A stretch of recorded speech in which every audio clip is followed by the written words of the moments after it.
Bon matin à tous, avec vous ce matin, votre cher humble serviteur, comme d'habitude, Jacques-Niel Guillaume pour les chroniques M3 à Santé Spiritualité.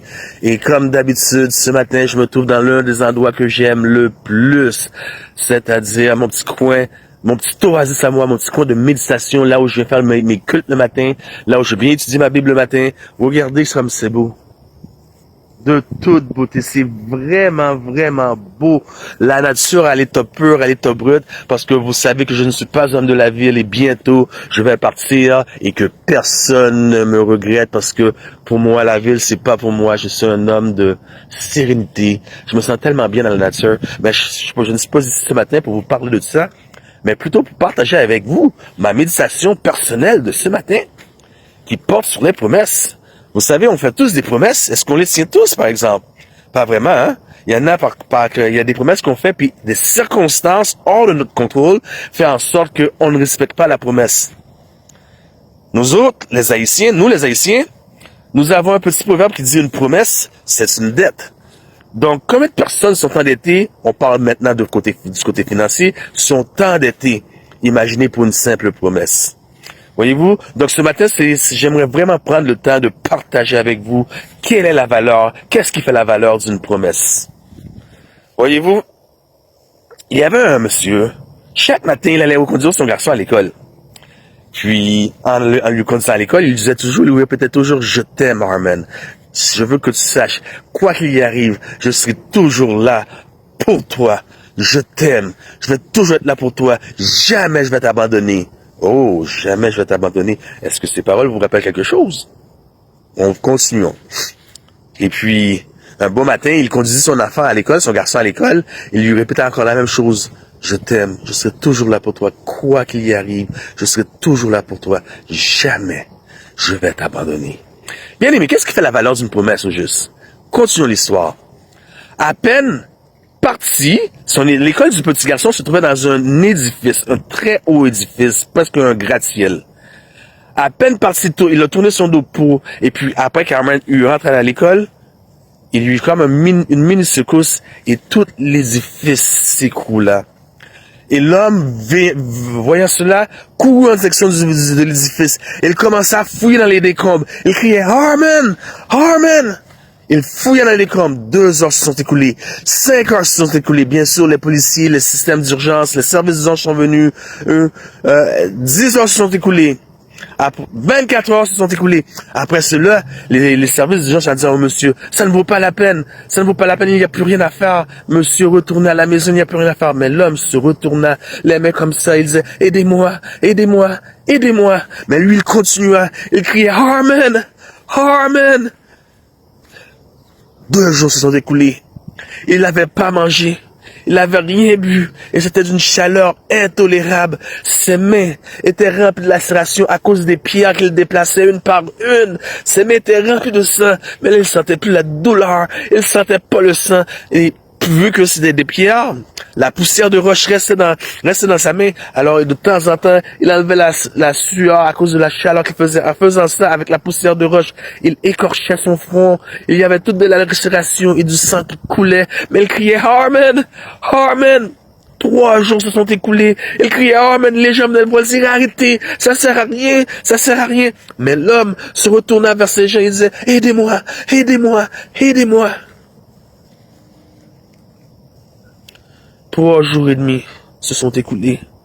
L'homme a fouillé dans les décombres, a crié Harmon. Harmon, excusez, c'était moi, je suis émotif, ceux qui me connaissent, je suis une vraie Madeleine.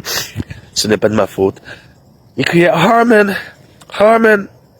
Puis une voix s'est fait entendre. Cette voix a dit, Papa, Papa, nous sommes ici, nous sommes tous corrects. Il continue à fouiller d'accord dans les décombres. Il enleva toutes les pierres, puis il trouva son fils, il le serra dans ses bras. Qu'est-ce qui fait la valeur d'une promesse? Ce ne sont pas des mots que vous dites qui fait la valeur d'une promesse. La valeur d'une promesse repose dans le caractère de celui qui fait la promesse. Car voyez-vous, cette histoire nous rappelle d'un plus grand père qui a fait la promesse à ses enfants. Cette histoire nous rappelle d'un homme, de l'amour d'un autre homme, excusez-moi, juste le temps de me moucher. excusez-moi, d'un autre homme qui est descendu dans les décombres de la terre avec ses mains pour sauver une nation en détresse, pour sauver un monde en détresse, pour sauver un monde déchu. Il est descendu dans les décombres de la terre pour enlever les pierres qui étaient par-dessus nous. Et avec ses mains, il criait, aidez-moi, aidez-moi. Son front était lacéré d'une couronne d'épines. D'une couronne d'épines, il criait, aidez-moi, aidez-moi. Voilà ce qui fait la promesse, ce qui fait la valeur d'une promesse. La valeur d'une promesse repose en celui qui fait la promesse. Et tout comme cela, il se tourne vers nous maintenant après de nous avoir sauvés des décombres. Il nous dit, aidez-moi. Voilà pourquoi je fais ce que je fais. Je cherche les gens, je cherche des brebis, et je me tourne, je dis, aidez-moi, aidez-moi les mains pleins de sang. Voilà ce qui fait la valeur d'une promesse. Il y a des gens, sur le son, sur le timbre de ma voix, qui souffrent, qui ont été terriblement blessés, qui ne croient plus en rien. Mais tous les gens ne sont pas pareils. Tous les gens ne sont pas mal intentionnés. Tous les gens ne sont pas mal intentionnés. Et moi, je me tourne vers vous comme Armand, comme le Père d'Armand, je vous dis, aidez-moi, aidez-moi. Allons en chercher d'autres, aidez-moi, les mains pleines de sang, le front plein de sang, je vous dis, aidez-moi, allons en chercher d'autres. Il y a des gens qui ont besoin de nous, il y a des gens qui souffrent. Parfois, ça vaut pas la peine lorsque vous sentez que ça vaut pas la peine, lorsque vous sentez que vous avez les genoux pleins de sang, pleins de marques, à force d'être sur vos genoux pour prier, pour intercéder pour des gens, les gens que vous aimez le plus, et ce sont ces gens-là qui ont le plus de mauvaises pensées envers vous. Et vous dites, à quoi bon? À quoi bon? Tandis que votre cœur est pur, vous n'avez aucune malédiction.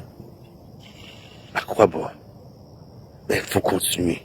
Il faut continuer parce que la lutte, la bataille, n'est ni contre le chair, ni contre la chair, ni contre le sang, mais contre les esprits, les esprits mauvais. Nous ne luttons ni contre la chair, ni contre le sang. Et aujourd'hui, je me tourne vers vous, spécialement vous, mes amis adventistes du 7e jour, et n'est pas n'importe quel ami adventiste du 7e jour. Je parle des vrais amis de l'église militante qui deviendra bientôt l'église triomphante. Aidez-moi. Aidez-moi, je les mets plein de sang. Il y a des gens dans les décombres. Il faut enlever ces pierres-là. Aidez-moi. Aidez-moi. Prêchons cette vérité présente. Prêchons cette vérité présente. Annonçons partout le dernier message du Seigneur Jésus revenant des cieux. Dans le monde entier, rendons témoignage au Dieu fort et glorieux. C'était votre serviteur Jacques-Lionel Guillaume pour les chroniques M3A, santé, spiritualité, un corps sain dans un esprit sain. Impossible de me faire taire. L'ennemi peut me freiner, bien sûr, mais impossible de m'arrêter. Moto super o. E ma bole ke ma park moto super. Ya mi se ngbom. E gbe moto e ko nbe. Nbo se ki gbe si? E so ibo ile bo le nlo.